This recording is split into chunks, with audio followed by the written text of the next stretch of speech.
Suite. Mais d'abord, comme tous les vendredis sur Europe 1, Catherine Nett avec nous. Bonjour Catherine. Bonjour Dimitri, bonjour à tous. Ils étaient 2000 hier soir sur la place de la République à l'invitation de la France Insoumise et de la CGT pour réclamer un cessez-le-feu à Gaza. Une nouvelle manifestation aura lieu demain, samedi, mais alors que tous les actes antisémites explosent en France et même dans le monde, on ne trouve presque aucune voix, Catherine, pour les dénoncer. Oui, vous savez, en réalité, la plus grande manifestation contre les ravages de l'antisémitisme remonte au 14 mai 1990, où 200 000 personnes avaient défilé à Paris. François Mitterrand y avait fait une apparition. Toute la classe politique était présente, hormis le Front National.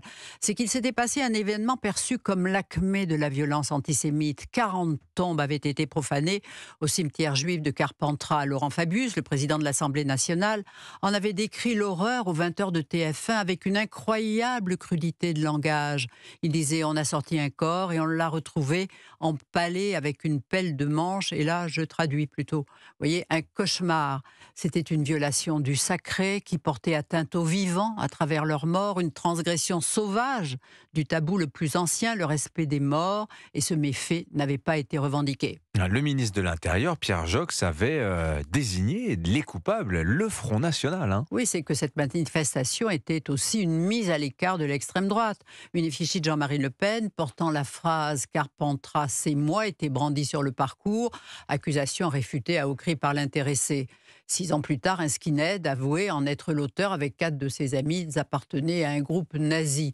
Mais on ne prête qu'aux riches. En 87, Jean-Marie Le Pen s'était illustré en déclarant sur RTL que les chambres à gaz n'étaient qu'un détail de l'histoire de la guerre, de la Deuxième Guerre. Mais comment, lui disait-on, 6 millions de morts? Il rétorquait, mais est-ce une obligation morale à laquelle tout le monde doit croire? avait-il rétorqué, comme si son surmoi venait d'exploser. Scandale en Europe, aux États-Unis.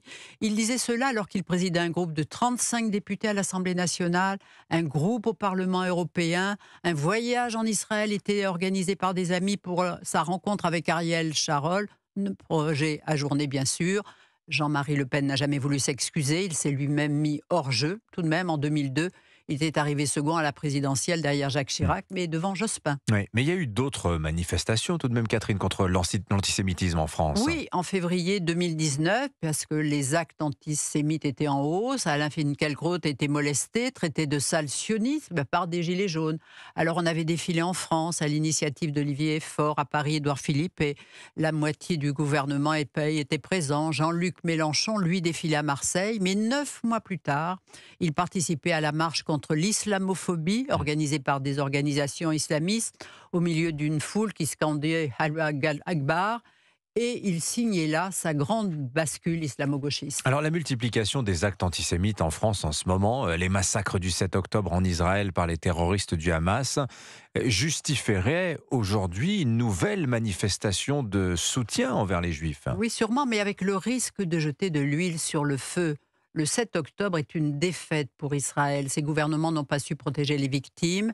Il y a plus de 200 otages. Israël est tombé dans le piège du Hamas, qui savait que la riposte serait terrible pour la population de Gaza. Le premier bourreau des Palestiniens est le Hamas, qui veut la destruction d'Israël. Le roi Hassan II disait que le conflit israélo-arabe était un aphrodisiaque puissant pour le monde arabe, qui en effet, en ce moment, s'enflamme pour la cause palestinienne. Il est comme ébouillanté. Les 500 000 morts en Syrie, l'hécatombe au Yémen ou en Libye, de cela il s'est moqué. Les dirigeants arabes ont peur de leur opinion publique. Et c'est peut-être la survie d'Israël qui se joue aujourd'hui, demain, après-demain.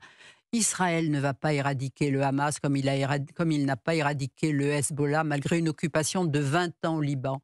Israël a commis un péché impardonnable depuis 50 ans en occupant illégalement la Cisjordanie. Signature Europe 1, Catherine Ney. Merci beaucoup Catherine. Et l'on vous retrouve avec bonheur vendredi prochain et dès demain sur Europe 1 comme tous les samedis à 10h Mais oui. autour de Pierre de Villeneuve parmi les grandes voix Europe 1.